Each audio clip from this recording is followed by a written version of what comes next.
আসসালামু আলাইকুম প্রিয় শিক্ষার্থীরা, আজ আমরা মোহাম্মদ ওয়াজেদ আলী রচিত মানুষ মুহাম্মদ সাল্লাল্লাহু আলাইহি সাল্লাম প্রবন্ধটি পড়ব।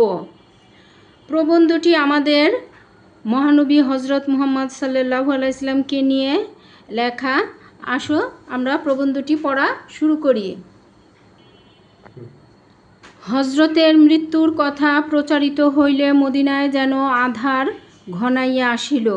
মহানবী সাল্লাল্লাহু আলাইহি সাল্লামের মৃত্যুর কথা প্রচার হলে কোথায় তিনি পরলোক গমন করেছিলেন? মদিনায়। সেখানে যেন অন্ধকার হয়ে আসলো চারদিক, কাহারও মুখে আর কথা সরে না। কেহ বা পাগলের মতো কাণ্ড শুরু করে। রাসূলুল্লাহর পীড়ার খবর শুনিবার জন্য বহু লোক জমায়েত হইয়াছে। কে একজন বলিলেন তাহার মৃত্যু হইয়াছে। এখানে বলা হয়েছে যে রাসূল সাল্লাল্লাহু আলাইহি সাল্লাম তাকে মানুষ এত বেশি ভালোবাসত, আর তিনি তো আসলে ভালোবাসার পাত্রই ছিলেন। মহান আল্লাহ পাক সুন্দরের যতটা দিক আছে, যতটা সুন্দর সম্ভব ততটা সুন্দর দিয়ে তিনি রাসূল সাল্লাল্লাহু আলাইহি সাল্লামকে শারীরিক এবং মানসিকভাবে গড়ে তুলেছিলেন। তার কাছে আসলেই মানুষ কি হয়ে যেত? মুগ্ধ হয়ে যেত। তার কথা শুনলেই মানুষ আনন্দে খুশিতে আপ্লুত হয়ে যেত।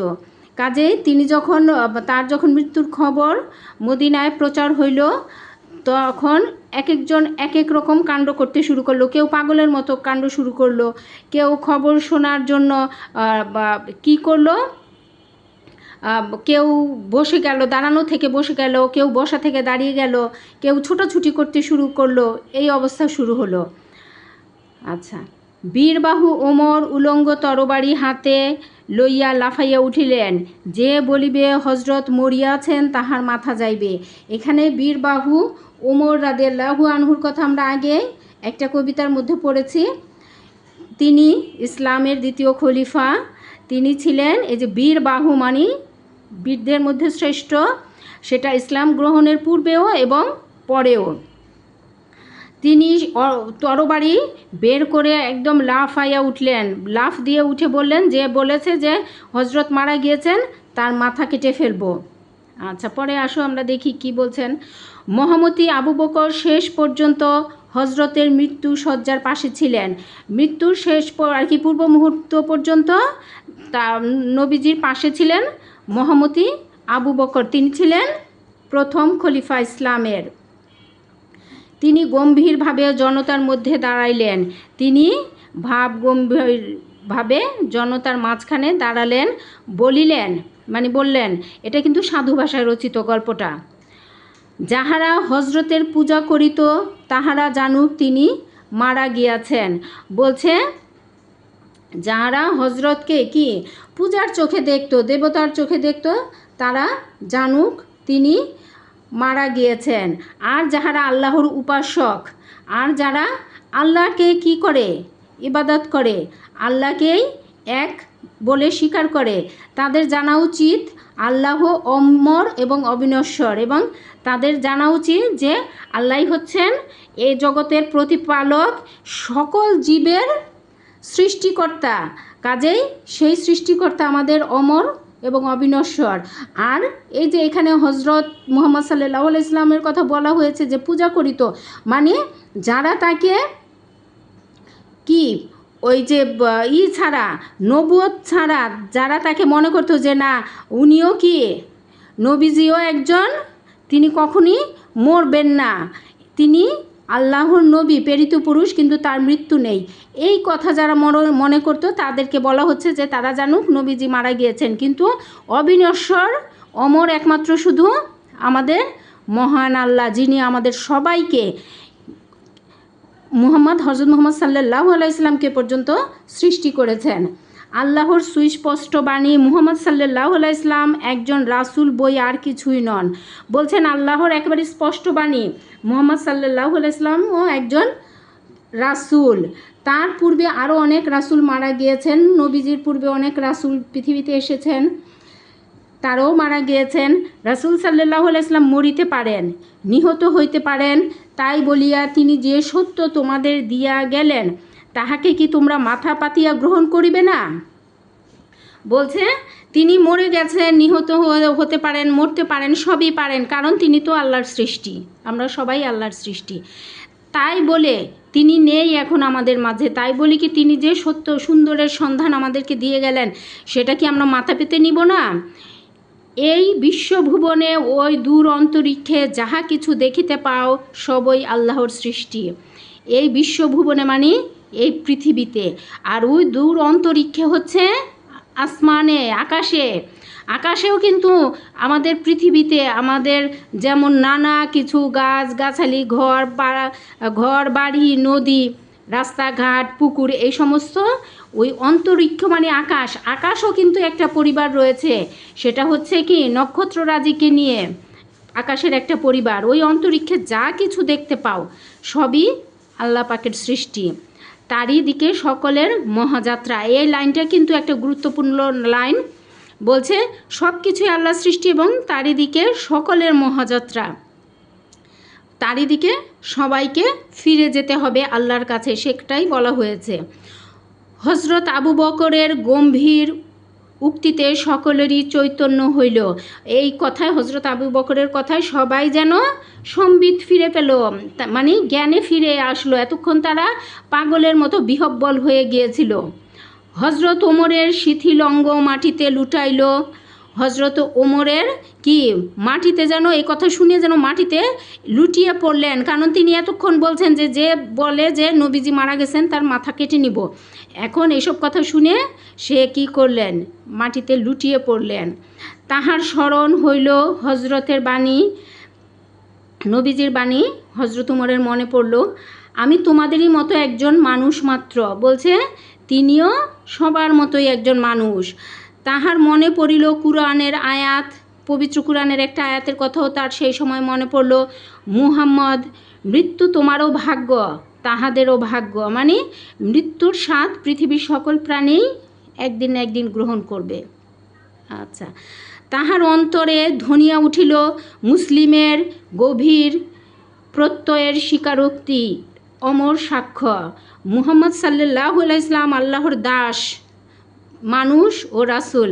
বলছেন মহানবী হজরত মুহাম্মদ সাল্লাল্লাহু আলাইহি ওয়াসাল্লাম আল্লাহর দাস, মানে বান্দা ও রাসূল, এবং আমরা প্রত্যেক বান্দাই তো আল্লাহর দাস, তাই না? বান্দা অর্থ দাস, তাহলে মৃত্যু তারও নসিব।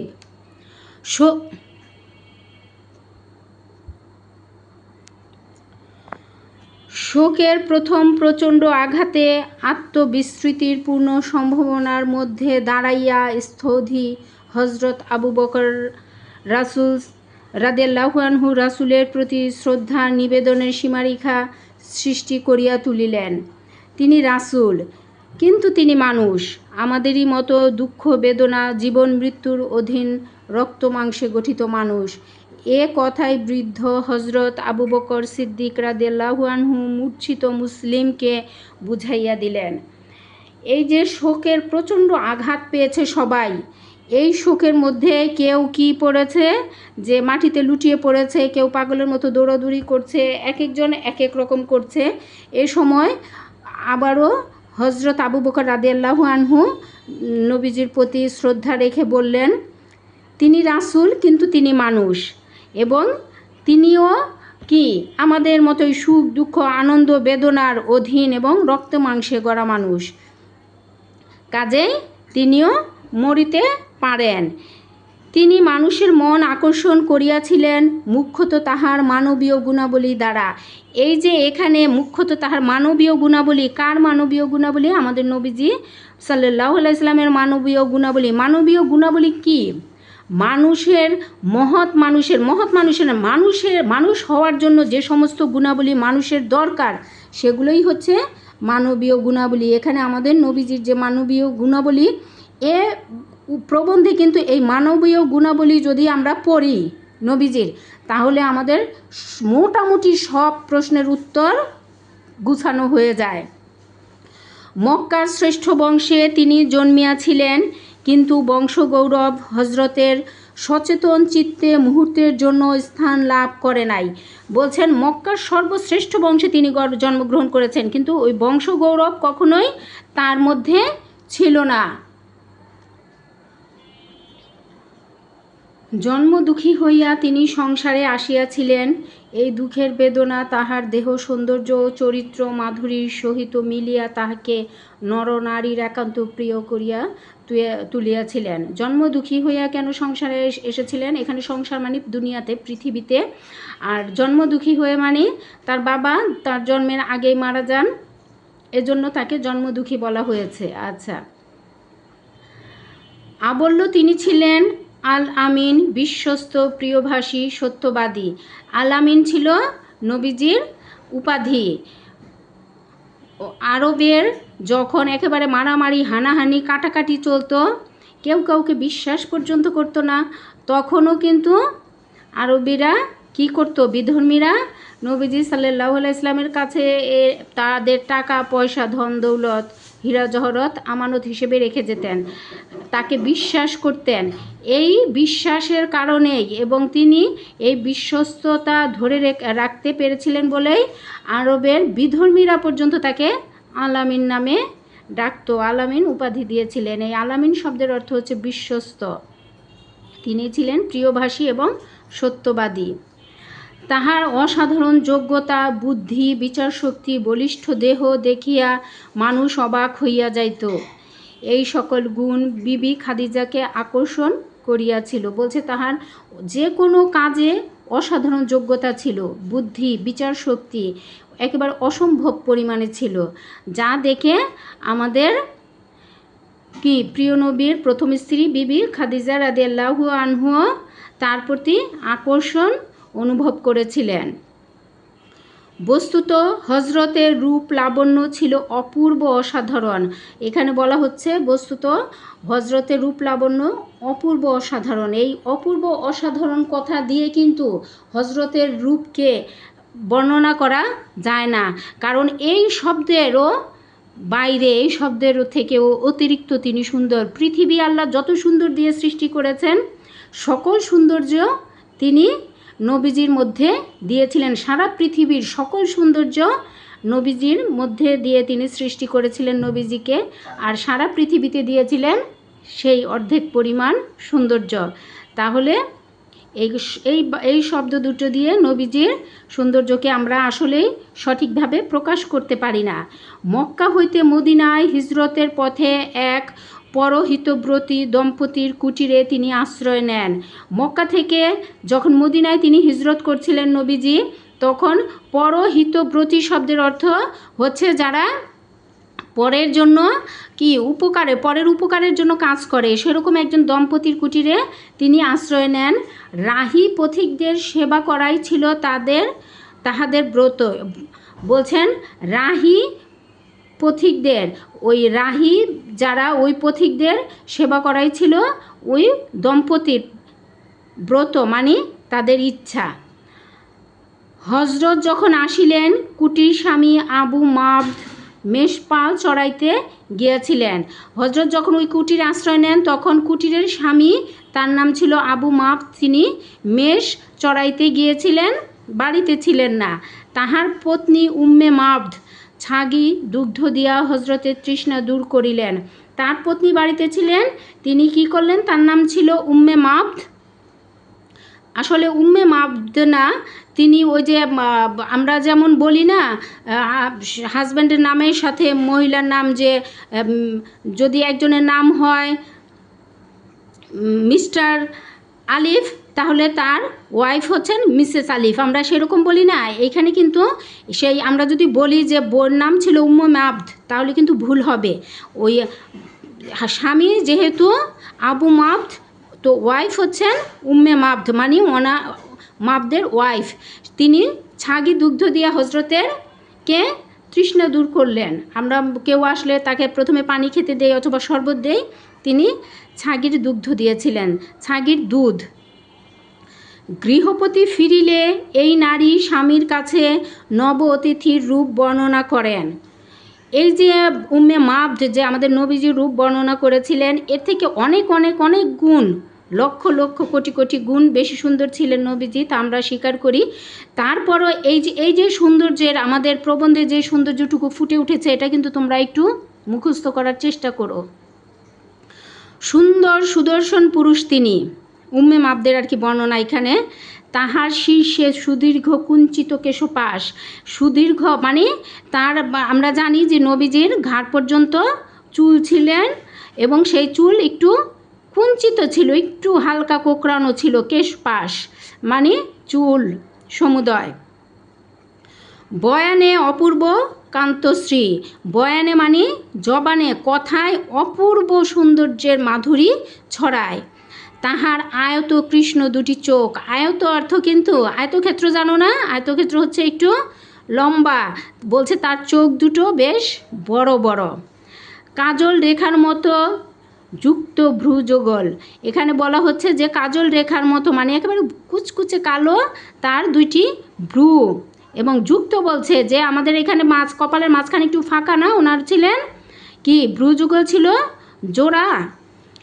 তাহার সুউচ্চ গ্রীবা, গ্রীবা অর্থ ঘাড়, ঘাড়টা কিন্তু ছিল, সুউচ্চ ছিল, বেশ ভালো সৌন্দর্যের অধিকারী ছিল আর কি, উঁচা ছিল, ঘাড় বাঁকা টেরা বা খাটো ছিল না। কালো কালো দুটি চোখে ঢলো ঢলো চাহনি মন প্রাণ কাড়িয়া নেয়, বলছে চোখ দুটি এত সুন্দর যে সে চোখের চাহনিতে যেন মন প্রাণ সব কেড়ে যায়। গুরু গম্ভীর তাহার নীরবতা, গুরু গম্ভীর তার নীরবতা, যখন তিনি কথা না বলেন তখন কিন্তু তিনি গম্ভীর হয়ে থাকেন। মধুবর্ষী তাহার মুখের ভাষণ, কথা যখন বলে যেন মুখ দিয়ে মধু ঝরে। বিনীত নম্র তাহার প্রকৃতি, বিনীত ও নম্র, একেবারে বিনীত, আমরা যখন আবেদন লিখি তখন কি লিখি, বিনীত লিখি না, মানে একেবারে সবিনয়ে। তার নম্র তাহার প্রকৃতি, তিনি দীর্ঘ নন, খর্ব নন, কৃষ্ণ নন, বলছেন তিনি একেবারে লেখলেখা লম্বাও না, আবার খাটোও না, কৃষ্ণও না। এক অপূর্ব পুলক দীপ্তি তাহার চোখে মুখে, বলছে অপূর্ব পুলক দীপ্তি তার চোখে মুখে ছিল। বলিষ্ঠ পৌরুষের ব্যঞ্জনা তাহার অঙ্গে, বলছে যেন তিনি কিন্তু দুর্বল বা রুগ্ন এরকম ছিলেন না, বলিষ্ঠ ছিলেন তার শরীর। বড় সুন্দর বড় মনোহর সেই অপরূপ রূপের অধিকারী, বলছেন যে কি যে সুন্দর কি যে মনোহর তার রূপ সৌন্দর্য। সত্যই হজরত বড় সুদর্শন পুরুষ ছিলেন, তাহার চেহারা মানুষের চিত্ত আকর্ষণে যতটুকু সহায়তা করে তাহার সবটুকু তিনি পাইয়াছিলেন। বলছে সত্যি তিনি সুন্দর ছিলেন, মানুষকে আকর্ষণের জন্য যতটা সৌন্দর্য তার দরকার সবই তার মধ্যে ছিল। এই যে এই লাইন দুটি কিন্তু চলিত ভাষায়, বুঝতে পারছ? সত্যের, আবার দেখো সাধু ভাষায় আমরা ঢুকে যাচ্ছি। সত্যের নিবিড় সাধনায় তাহার চরিত্র মধুময় হইয়া উঠিয়াছিল। সত্যের নিবিড় সাধনা, এটা গুরুত্বপূর্ণ একটা লাইন। সত্যের নিবিড় সাধনায়, সত্যের সাধনা করতে করতে তার চরিত্র যেন মধুময় হয়ে উঠেছিল। কাছে আসিলে মানুষ তাহার আপনজন হইয়া পড়িত, কেউ কাছে আসলেই কিন্তু সে তার কথায় বার্তায় ব্যবহারে সবাই যেন তার আপনজন হয়ে পড়ত। অকুত ভয় বিশ্বাসে তিনি অজেয় হইয়াছিলেন। অকুত ভয়, যার কোনো ভয় নেই, এমন বিশ্বাসে তিনি ছিলেন অজেয়, মানে যার কোনো পরাজয় নাই। শত্রু নিষ্ঠুরতম নির্যাতন তাহার অন্তরের লৌহ কপাটে আহত হইয়া ফিরিয়া যাইত। বলছে শত্রু নিষ্ঠুর নির্যাতন, এই যে নবীজি যে শত্রু নিষ্ঠুর নির্যাতন সহ্য করেছিলেন সেই প্রথম ইসলাম ধর্ম প্রচারের প্রথম দিকে, এটা আমরা সবাই জানি না, বলছেন অন্তরের লৌহ কপাটে আহত হইয়া ফিরে যেত, মানে অন্তর পর্যন্ত তার সেটা প্রবেশ করতে পারতো না। অন্তরের যে লোহার দরজা দিয়ে তিনি রেখেছিলেন সেই দরজায় আঘাত খেয়ে সেই নিষ্ঠুর আচরণও যেন ফিরে যেত, তিনি ভিতরে প্রবেশ করতে দিতেন না অন্তর পর্যন্ত। কিন্তু সত্যে তিনি ছিলেন বজ্রের মতো কঠিন, পর্বতের মতো অটল হইলেও করুণায় তিনি ছিলেন কুসুম কোমল। এই লাইনটাও ইম্পর্টেন্ট। আচ্ছা, সত্যে তিনি ছিলেন, যে সত্য তিনি কিন্তু সত্যই বলতেন, সেখানে তিনি বজ্রের মতো কঠিন ছিলেন, আর পর্বতের মতো অটল ছিলেন। পর্বত যেমন অটল, পর্বত মানে পাহাড়, পাহাড় কি নাড়ানো যায়? নাড়ানো যায় না। আর বজ্র ওই যে উপরে বজ্রপাত হয় বৃষ্টির সময়, সেটা কি কঠিন, তাই না? সেরকম কঠিন ছিলেন। আবার করুণায়ও ছিলেন তিনি কুসুম কোমল। কুসুম কোমল শব্দের অর্থ কি? ফুলের মতো নরম। বৈরীর অত্যাচারে বারবার তিনি জর্জরিত হইয়াছিলেন। শত্রুর লোষ্ঠাঘাতে, আরতির হিংস্র আক্রমণে বরাঙ্গের বসন তাহার বহুবার রক্তরঙিন হইয়া উঠিয়াছে। তথাপি পাপী মানুষকে তিনি ভালোবাসিয়াছিলেন। অভিশাপ দেওয়ার চিন্তাও তাহার অন্তরে উদিত হয় নাই। বলছেন শত্রুর আঘাতে, কি হিংস্র আঘাত, হিংস্র আঘাত মানে কি? একবারে হিংস্র পশুরা কিন্তু হিংস্র আঘাত করে। হিংস্র আক্রমণে, হিংস্র আঘাতে, বরাঙ্গের মানে গায়ের, বসন মানে পোশাক, গায়ের জামা, তার অনেকবার রক্ত রঙিন হয়েছে, মানে রক্তে একেবারে রঙিন লাল হয়ে গিয়েছিল। তারপরও পাপী মানুষকে তিনি ভালোবেসেছেন, কখনো তাদের অভিশাপ দেওয়ার চিন্তাও অন্তরে আনে নাই। মক্কার পথে প্রান্তরে পৌত্তলিকদের প্রস্তর ঘায়ে তিনি আহত হইয়াছেন। বলছেন মক্কার পথে প্রান্তরে মানে অলিতে গলিতে তিনি পৌত্তলিক কারা? যারা মূর্তি পূজা করত, তাদের প্রস্তর ঘায়ে মানে পাথরের আঘাতে, পাথরের টুকরো ছুঁড়ে মারতেন, আঘাতে তিনি আহত হইয়াছেন। ব্যঙ্গ বৃদ্ধূপে বারবার তিনি উপহাসিত হইয়াছেন। তারা তাকে ব্যঙ্গ বৃদ্ধূপ করত, মানে কটু কথাও বলতো, মন্দ কথাও বলতো, কিন্তু তাহাদের অন্তর ভেদিয়া একটি মাত্র প্রার্থনার বাণী জাগিয়াছে, এদের জ্ঞান দাও প্রভু, এদের ক্ষমা করো। এত ব্যঙ্গ বৃদ্ধূপ, এত কি আঘাত সহ্য করার পরও নবীজি কিন্তু বারবার তাদের বলছেন শুধু, এদের জ্ঞান দাও প্রভু, এদের তুমি ক্ষমা করো, কারণ এরা যা করছে না বুঝে করছে, এদের তুমি ক্ষমা করে দাও, এদের জ্ঞান দাও। এদের জ্ঞান দিলে এরা তোমার ধর্মে অবশ্যই দীক্ষিত হবে, ইসলামের তলে অবশ্যই আসবে। তায়েফে সত্য প্রচার করতে গিয়ে তাহাকে কি ভীষণ পরীক্ষার সম্মুখীন হতে হইয়াছিল। বলছে তায়েফ নগরে যখন তিনি ধর্মপ্রচার করতে গিয়েছিলেন, ইসলাম প্রচার, তখন ভীষণ পরীক্ষার সম্মুখে তাকে পড়তে হয়েছিল। আমরা দেখিয়াছি পথ চলিতে শত্রুর প্রস্তর ঘায়ে তিনি অবসন্ন হইয়া পড়িতেছিলেন, মানে পথ চলতে পারছিলেন না শত্রুর পাথরের আঘাতে। তখন তাহারাই আবার তাহাকে তুলিয়া দিতেছিল। তারাই আবার, শত্রুরাই কি তাকে পথ চলতে পারছেন না, তিনি লুটিয়ে পড়েছেন মাটিতে রাস্তায়, তখন তারাই আবার তাকে তুলে দিত। তিনি পুনর্বার চলা শুরু করিলে দ্বিগুণ তেজে পাথর বৃষ্টি করিতেছিল। বলছে আবার যখন দাঁড় করাই দিছে, চলতে শুরু করছে, তখন আবার আগের চাইতে আরও বেশি যেন পাথর বৃষ্টি হচ্ছে, মানে এমনভাবে পাথর মারত। রক্তে রক্তে তাহার সমস্ত বসন ভিজিয়ে গিয়েছে। বলছে রক্তে রক্তে তার সমস্ত জামা যেন ভিজে গিয়েছে। দেহ নিঃসৃত রুধির ধারা পাদুকায় প্রবেশ করিয়া জমিয়া শক্ত হইয়াছে। শরীর থেকে যে রক্তের রুধির ধারা, রক্তের ধারা পাদুকা মানে জুতায় প্রবেশ করে, যেন রক্ত কিন্তু শরীর থেকে বাহির হওয়ার পর এটা কিন্তু জমে যায়, সেটা জমে পা যেন শক্ত হয়ে গিয়েছে। মৃত্যুর আবছায়া তাহার চৈতন্যকে সমাচ্ছন্ন করিবার চেষ্টা করিতেছে, সেজন্য একেবারে মৃত্যু প্রায় এমন অবস্থা। তথাপি অত্যাচারীর বিরুদ্ধে তাহার বিন্দুমাত্র অভিযোগ নাই। তারপরেও অত্যাচারীদের বিরুদ্ধে তিনি অভিযোগ করেন নাই। রমণীর রূপ, গৃহস্থের ধন সম্পদ, নেতৃত্বের মর্যাদা, রাজার সিংহাসন সব কিছুকে তুচ্ছ করিয়া সেই সত্যকে তিনি জীবনের শ্রেষ্ঠতম সম্বল জ্ঞানে আশ্রয় করিয়াছিলেন। তাহাকে উপহাসিত, অবহেলিত, অস্বীকৃত দেখিয়াও ক্রোধ, ঘৃণা বা বিরক্তির একটি শব্দ তাহার মুখে উচ্চারিত হয় নাই। বলছে যে এত অত্যাচারে, যেখানে গায়ের রক্ত ঝরে পড়তে পড়তে পা এর কি জুতা পর্যন্ত জমে গিয়েছে, পার সাথে এঁটে গিয়েছে, এত অত্যাচারের পরও কিন্তু এই মানুষটির মুখ দিয়ে কখনো কোনো কি উচ্চারিত হয় নাই, এদের বিরুদ্ধে কোনো ক্রোধ বা ঘৃণা উচ্চারিত হয় নাই। অভিসম্পাত করতে অনুরুদ্ধ হইয়েও তিনি বলিলেন, অভিশাপ দিতেও তিনি কখনো চাননি, না, তাহা কখনোই সম্ভব না। এই পৃথিবীতে আমি ইসলামের বাহন, সত্যের প্রচারক। বলছে না, তা কখনোই সম্ভব না, আমি কেন এদের অভিসম্পাত করব? আমি এই পৃথিবীতে এসেছি কি ইসলামের বাহন হিসেবে এবং ইসলামের সত্য প্রচার করার জন্য, আল্লাহর একাত্মবাদ প্রচারের জন্য।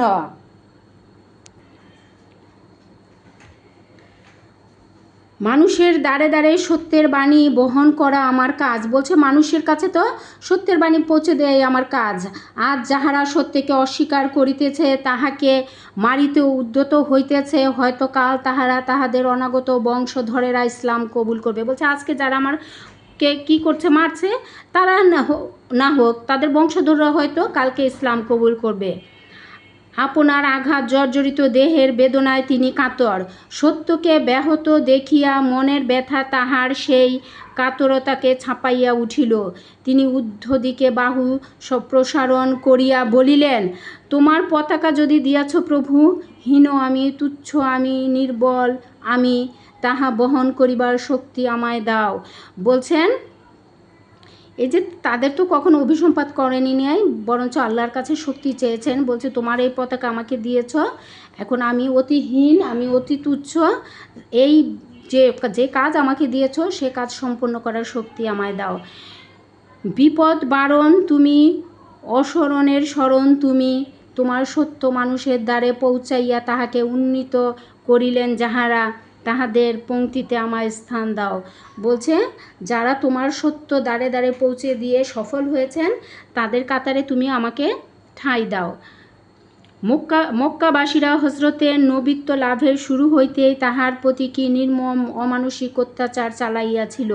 বলছে মক্কাবাসীরা হজরতের নবুয়ত লাভ করছেন তারপর থেকে অমানসিক অত্যাচার করত।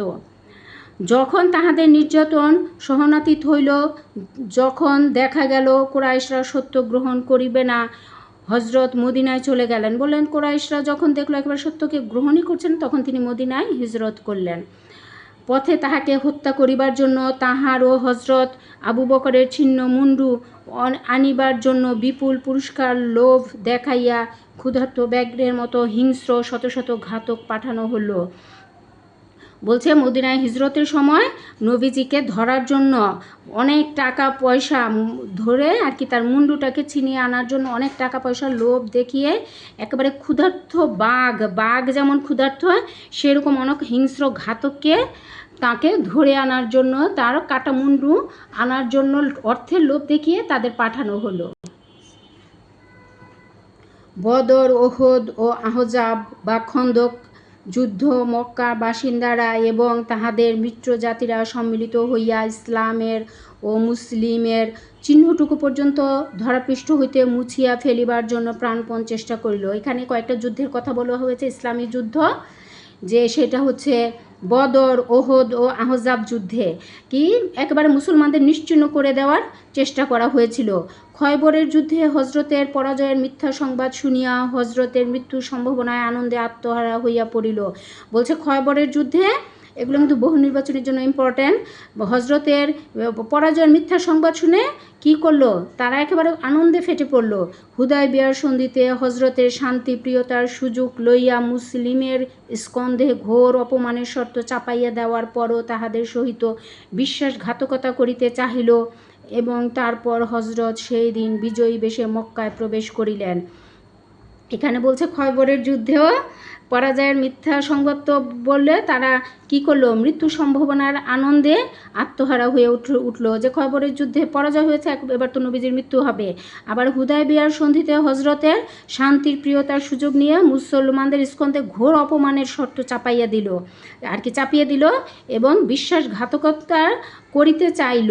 তারপরও কি করলো, হজরত অবশেষে বিজয়ীর বেশে মক্কায় প্রবেশ করলেন। সে মদিনায় চলে গিয়েছিলেন, মদিনা থেকে আবার বিজয় বেশে কিন্তু মক্কায় আসলেন। সেই দিনও তাহার সহিত যুদ্ধ কামনা করিয়া খালিদের সহিত হাঙ্গামা বাঁধাইয়া দিল। যেদিন তিনি বিজয়ের বেশে মক্কায় আসলেন সেদিনও মহাবীর খালিদের কথা আমরা শুনেছি, খালিদের সাথে তার একটা দ্বন্দ্ব বাঁধিয়ে দিল। এইভাবে শেষ পর্যন্ত যাহারা পদে পদে আনিয়া দিল লাঞ্ছনা, অপমান, অত্যাচার, নির্যাতন, প্রত্যেক সুযোগে যাহারা হানিল বৈরিতার বিষাক্ত বাণ মানে কি, একেবারে শত্রুতার বিষাক্ত বাণ হচ্ছে তীরের বাণ, বিষাক্ত মানে বিষ মাখা শত্রুতার বাণ। হজরত তাহাদের সহিত কি ব্যবহার করিলেন। মক্কায় যখন তিনি বিজয়ীর বেশে আসলেন তখন বলছেন তখন তিনি ওই যারা অত্যাচার অপমান করেছিল তাদের সাথে কি ব্যবহার করলেন। জয়ের আসনে বসিয়া ন্যায়ের তুলা দণ্ড হাতে লইয়া বলিলেন, ভাই সব, তোমাদের সম্বন্ধে আমার আর কোনো অভিযোগ নাই। আজ তোমরা সবাই স্বাধীন, সবাই মুক্ত। বলছে কি, বিজয়ের বেশে মক্কায় যেদিন আসলেন তখন তিনি বিজয়ের আসনে বসে বললেন, তোমাদের উপর আমার কোনো অভিযোগ নাই, আজ তোমরা সবাই স্বাধীন মুক্ত। অন্য কেউ হলে কি করতো, এদের সবাইকে দলে দলে কি করতো, কারাগারে বন্দি করতো, তাই না? কিন্তু আমাদের নবীজি তা করেন নাই। মানুষের প্রতি প্রেমপূর্ণ উদ্ভাসিত এই সুমহান প্রতিশোধ সম্ভব করিয়াছিল হজরতের বিরাট মনুষ্যত্ব। তার মনুষ্যত্ব বোধ, মানবিকতা এই কাজে তাকে উদ্বুদ্ধ করেছিল সবাইকে ক্ষমা করে দেয়ার।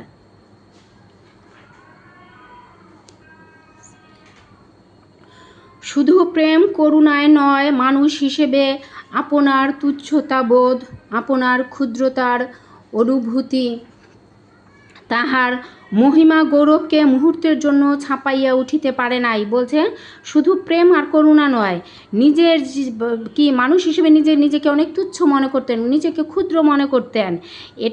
এটা তাহার মহিমা গৌরবকে মুহূর্তের জন্য কি করতে পারে নাই, অতিক্রম করতে পারে নাই।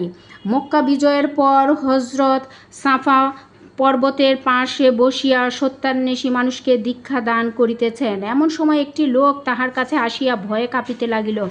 হজরত স্মিত মুখে তাহাকে বলিলেন, কেন তুমি ভয় পাইতেছ? ভয়ের কিছুই এখানে নাই।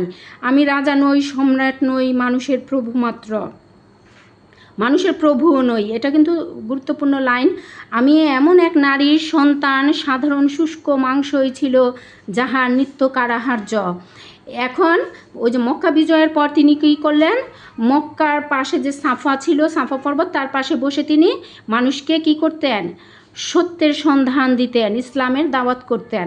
এমন সময় একজন লোক তার কাছে একেবারে এসে ভয়ে কাঁপছিল। তখন তিনি বললেন যে ভয় পাওয়ার কোনো কারণ নাই, আমি রাজা না, আমি সম্রাট না, আমি মানুষের প্রভু না, আমি এমন এক তোমাদের মতোই সাধারণ মায়ের সন্তান, যার কি শুষ্ক মাংস, শুষ্ক রুটি, শুষ্ক খেজুর যার ছিল তার আহার্য মানে খাবার। মহামহিমার মাঝখানে আপনার সামান্যতম এই অনুভূতি হজরতের চরিত্রকে শেষ পর্যন্ত সুন্দর ও স্বচ্ছ রাখিয়াছিল। খুবই গুরুত্বপূর্ণ একটা লাইন। মহামহিমার মাঝখানে মানে এই পৃথিবীর মাঝে নিজেকে যে সামান্য মনে করতেন, অনেক বড় কিছু মনে করতেন না, অহংকার বোধ ছিল না, এই যে নিজেকে ক্ষুদ্র মনে করতেন, এই অনুভূতি তাকে শেষ পর্যন্ত সুন্দর ও স্বচ্ছ রেখেছিলেন। মানুষ ত্রুটির অধীন, হজরত মানুষ, সুতরাং তাহারও ত্রুটি হইতে পারে, এই যুক্তির বলে নয়, বরং তাহার অনাবিল চরিত্রের স্বচ্ছ সহজ প্রকাশ মর্যাদাহানির আশঙ্কা তুচ্ছ করিয়া লোকচক্ষে সম্ভাবিত হেয় তার ভয় অবহেলায় দূর করিয়া তিনি অকুত ভয়ে আত্মদোষ উদ্ঘাটন করিয়াছেন। বলছেন তিনি নিজেকে ক্ষুদ্র মনে করতেন, নিজেও যে একজন মানুষ, আল্লাহর সৃষ্টি, একথা তিনি কখনোই ভুলে যেতেন না। সবসময় মনে করতেন বলেই কি নিজের যে দোষ সেটাও তিনি সহজেই মানুষের কাছে প্রচার করতে পারতেন। একদিন তিনি মক্কার সম্ভ্রান্ত লোকদের কাছে সত্য প্রচারে ব্রতী, মানে সত্য প্রচার করছিলেন। মজলিসের এক প্রান্তে বসিয়া একটি অন্ধ, সম্ভবত সে হজরতের দু একটি কথা শুনিতে পায় নাই, বক্তৃতার মাঝখানে একটি প্রশ্ন করিয়া সে হজরতকে থামাইল।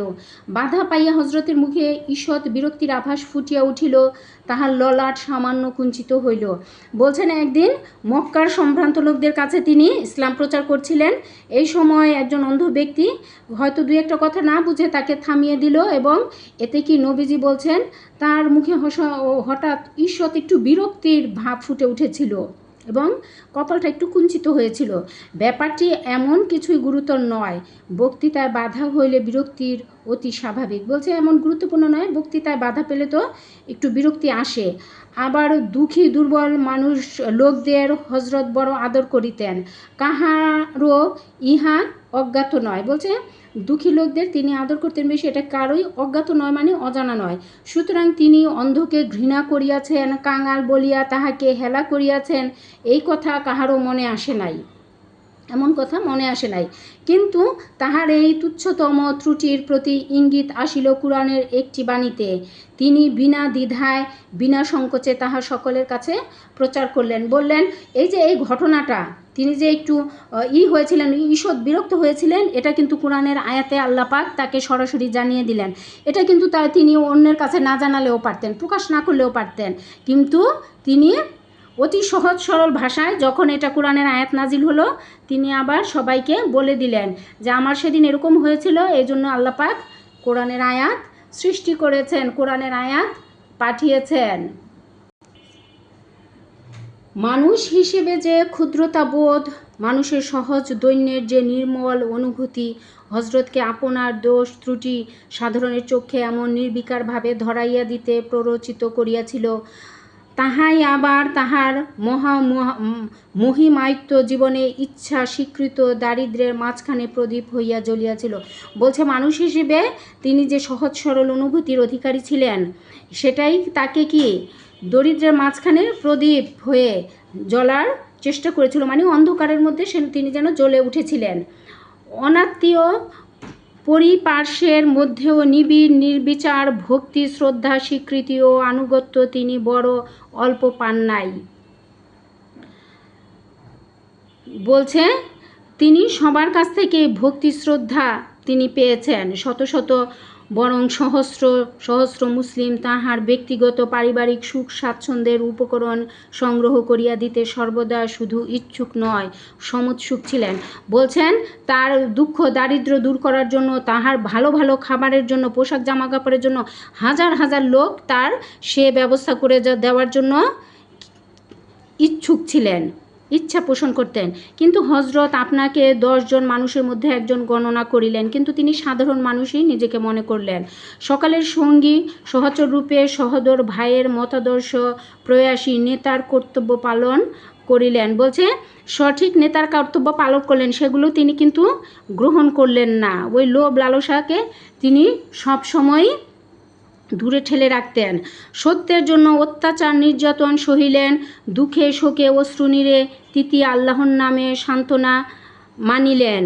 দেশের রাজা মানুষের মনের রাজা হইয়া স্বেচ্ছায় দারিদ্র্যের কণ্টক মুকুট মাথায় পড়িলেন। বলছেন তিনি সারাটা দেশ পরিচালনা করতেন, কিন্তু তিনি কি করতেন? দুঃখে সুখে অশ্রুনীরে আল্লাহর নামই শুধু জপিতেন এবং আল্লাহর ইচ্ছাই তিনি জীবন যাপন করিতেন। দরিদ্র যে তার কি ছিল, মাথার মুকুট হিসেবে তিনি দরিদ্রকে পরে স্বেচ্ছায় পড়লেন। ওই লোভ, তারপর ওই যে সুন্দর জামা, সুন্দর কাপড়, সুন্দর খাবার, সেগুলোর বাসনা তিনি কখনোই মনে ঠাঁই দিতেন না।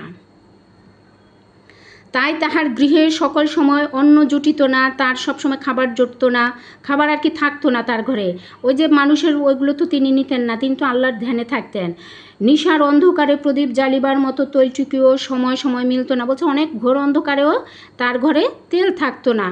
এমনি নিঃস্ব কাঙালের বেশে মহানবী মৃত্যু রহস্যের দেশে চলিয়া গেলেন। বলছে এমনি নিঃস্ব কাঙালের বেশে তিনি মৃত্যুর দেশে চলে গেলেন, কিন্তু তিনি ইচ্ছে করলে কিন্তু অনেক বিলাস ব্যসনে জীবন অতিবাহিত করতে পারতেন, যা তিনি কখনোই করেন নাই।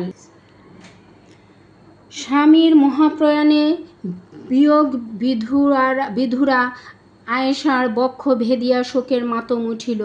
বলছে স্বামীর মৃত্যুতে আম্মাজান আয়েশা রাদিয়াল্লাহু আনহার বক্ষ ভেদিয়া শোকের মাতম উঠিল। তিনি যেন শোকে বিহ্বল হয়ে গেলেন। মানুষের মঙ্গল সাধনায় যিনি অতন্ত্র রজনী যাপন করেছেন, সেই সত্যাশ্রয়ী আজ চলিয়া গেলেন। মাতমে করে তিনি এসব বলতে লাগলেন, মা আয়েশা, যে মানুষের মঙ্গলের সাধনায় যিনি অতন্ত্র রজনী মানে সারা রাত জেগে থাকতেন, সেই সত্যাশ্রয়ী, সেই সত্যের কি পথ প্রদর্শক আজ চলে গেলেন। নিঃস্ব তাকে সম্বল করিয়া যিনি বিশ্ব মানবের জন্য আপনাকে বিলাইয়া দিলেন, তিনি আজ চলিয়া গেলেন। বলছেন নিঃস্ব, একেবারে তিনি তো নিঃস্বভাবে জীবনযাপন করতেন।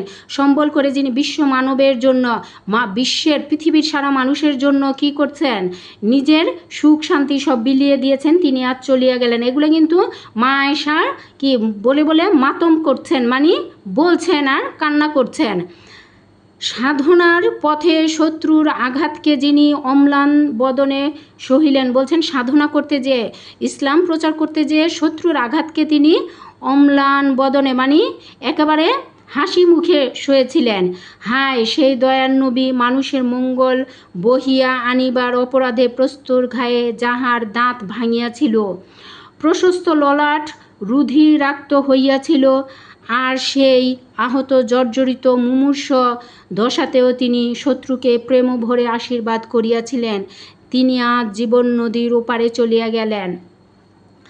বললেন তিনি এমনই দয়ার নবী ছিলেন যিনি কি করেছেন, শত্রুদের আঘাতে, পাথরের আঘাতে তার দাঁত ভেঙে গিয়েছিল, তারপর ললাট অর্থ কপাল ফেটে রক্তধারা বের হচ্ছিল, এবং আহত জর্জরিত মুমূর্ষ দশাতে, এমন দুর্দশা অবস্থায় আহত হয়েও তিনি কি করেননি, তাদের অভিশাপ দেননি, বরং ভালোবাসার আশীর্বাদ করেছেন। তিনি আজ জীবন নদীর ওপারে, জীবন নদীর মানে এই পাশে জীবন, ওই পাশে মৃত্যু, সেদিকে চলে গেলেন। 2 বেলা পূর্ণ দর আহারও যাহার ভাগ্যে হয় নাই, ত্যাগ ও তিতিক্ষার মূর্ত প্রকাশ মহানবী আজ চলিয়া গেলেন। বলছেন 2 বেলা যিনি খেতে পারেন নাই, আহারও যার ভাগ্যে হয় নাই, 2 বেলা পেট ভরে যিনি খেতে পারেন নাই, ত্যাগ ও তিতিক্ষার মূর্ত প্রতীক। বলছেন এত ত্যাগ, এত সাধনা করেছেন তিনি আজ চলে গেলেন। বিবি আয়েশার মর্মছেরা এই বিলাপ সমস্ত মানুষের, সমগ্র বিশ্বের। বলছে বিবি আয়েশা, মা আয়েশা যে এই যে মর্মছেরা, মানে একেবারে মর্মান্তিক, একেবারে যে বিলাপ করে কাঁদছেন, এই বিলাপ কিন্তু শুধু তার একার নাই, এই কথাগুলো শুধু তার একার না, সারা বিশ্বের মানুষের এই কথা।